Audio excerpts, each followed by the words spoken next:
इसके बाद हम जो है, अब आइए क्रमवार हम लोग अध्ययन करते हैं।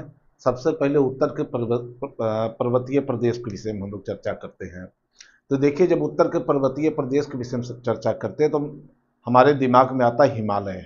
ये देखिए, हिमालय पर्वत श्रेणी ऐसे ऐसे गई। अब इसके विषय में आपको हम चर्चा करेंगे, बताएंगे आपको। तो हिमालय का ही हम लोग भौतिक विभाजन करते हैं। तो देखिए, हिमालय जो है कई भागों में बटा हुआ है। पहला क्या है? ट्रांस हिमालय। देखिए, ये ट्रांस हिमालय ये सबसे उत्तर की तरफ है, ट्रांस हिमालय हो गया।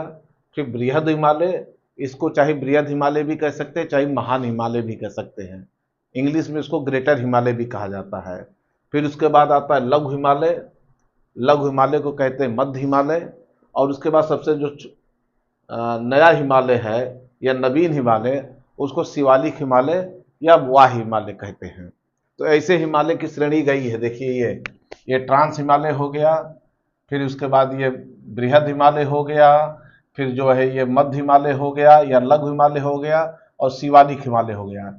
इस तरीके से समझाने के लिए ट्रांस हिमालय, मध्य हिमालय, ट्रांस हिमालय, बृहद हिमालय, मध्य हिमालय या लघु हिमालय या शिवालिक हिमालय, ये चार श्रेणियों में हिमालय जो है विभाजित है। तो आइए हम लोग जो है आपको इसके विषय में चर्चा कर दिया जो है कि हिमालय पर्वत का जो है हमने भौतिक विभाजन किया और चार भाग में हिमालय विभाजित है।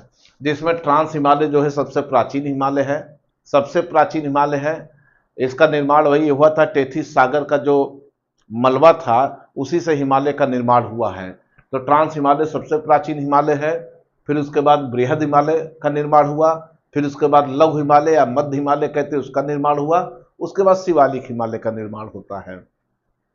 अब आइए हम लोग हिमालय के विषय में बता दिया आपको कि हिमालय चार भाग में विभाजित है। अब आइए हम एक एक हिमालय के विषय में चर्चा करते हैं। चूंकि यहां से प्रश्न पूछे जाते हैं तो हमको इसकी जानकारी होनी चाहिए। अभी हम आपको परीक्षा ओरिएंटेड बता दे रहे हैं। फाउंडेशन कोर्स में जो है, जो बच्चे कुछ बच्चे नए होंगे तो उनके लिए फाउंडेशन कोर्स का भूगोल का जो है शुरुआत होने वाला है।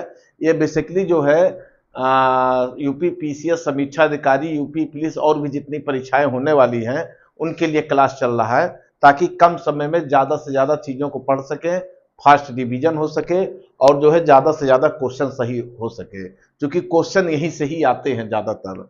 तो हमने इस पे बड़ा मेहनत करके मटेरियल को कलेक्ट करके आपको जो है सारगर्भित और तकनीकी रूप से आपको समझाने का प्रयास कर रहा हूं मैं। तो आइए ट्रांस हिमालय के विषय हम लोग चर्चा करते हैं। ट्रांस हिमालय को पार हिमालय भी कहते हैं। इसका एक दूसरा नाम है पार हिमालय। ट्रांस हिमालय को पार हिमालय भी कहते हैं। दूसरा क्या है कि ये हिमालय की सबसे प्राचीन श्रेणी है। अभी मैं आपसे चर्चा कर दिया था कि हिमालय की सबसे प्राचीन श्रेणी जो है वो ट्रांस हिमालय है। कभी कभी परीक्षा में प्रश्न पूछा जाता है, उत्तर से दक्षिण की तरफ हिमालय का क्रम पूछा जाता है। तो आपको हमने दिशाओं का ज्ञान दे दिया था। सबसे उत्तर ये है, उसके दक्षिण ये है, फिर उसके दक्षिण ये है, फिर उसके दक्षिण ये है। तो सबसे उत्तर में जो पड़ेगा, जो हिमालय पड़ता है वो ट्रांस हिमालय पड़ता है। फिर उसके दक्षिण में जो है बृहद हिमालय पड़ता है, फिर या ग्रेटर हिमालय। फिर उसके दक्षिण जो है मध्य हिमालय या लघु हिमालय पड़ता है। फिर सबसे दक्षिण जो है शिवालिक हिमालय या वायु हिमालय जिसको कहते हैं। तो सबसे उत्तर क्या है?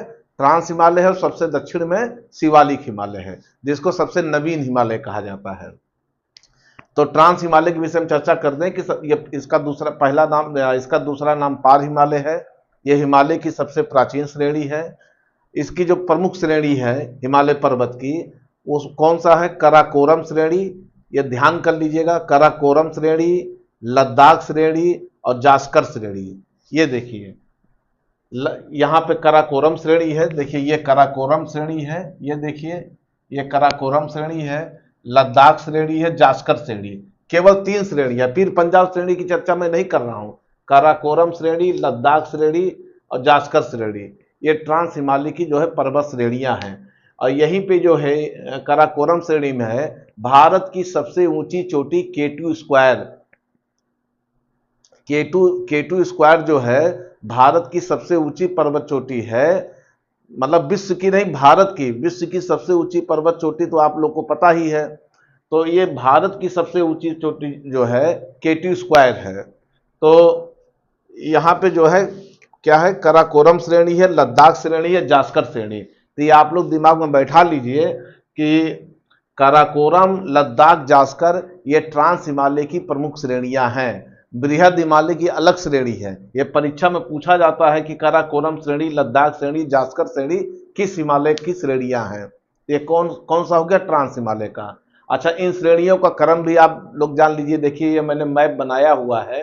देखिए लद्दाख सबसे उत्तर में है, फिर जास्कर है, फिर पीर पंजाल है। देख लीजिए, अरे सबसे उत्तर में काराकोरम है, फिर लद्दाख है, और फिर जो है जास्कर श्रेणी है, फिर उसके बाद पीर पंजाल है। इसके नीचे दो है, एक और श्रेणी पड़ती है धौलाधर श्रेणी। धौलाधर श्रेणी अगर आपको याद करने में दिक्कत हो रही है तो आप इसको जो है कलजापी करके आप इसका हमने आपको जो है फार्मूला बना दिया, कलजापी। तो इसको उत्तर से लेकर दक्षिण तक आप लोग दिमाग में बैठाइएगा। का से हो गया काराकोरम श्रेणी, ला से हो गया लद्दाख श्रेणी, जा से हो गया जास्कर श्रेणी, और पी से हो गया पीर पंजाल श्रेणी। उसके बाद जो आता है धौलाधर श्रेणी। ये परीक्षाओं में क्रम पूछा जाता है, आईएएस में भी पूछा जाता है, पीसीएस में भी पूछा जाता है, बड़ी बड़ी परीक्षाओं में पूछा जाता है। छोटी परीक्षाओं में केवल यही पूछ लेता लद्दाख श्रेणी की श्रेणी का भाग है, या जास्कर अगर बहुत कठिन पूछेगा तो। लेकिन अगर आप इतना पढ़े रहेंगे तो किसी भी परीक्षा में प्रश्न को आप जो है बड़े आसानी से सॉल्व कर सकते हैं। तो ये हो गया जो है हमारा ट्रांस हिमालय के विषय में चर्चा हो गई। अब आइए हम लोग बृहद हिमालय के विषय में चर्चा करते हैं।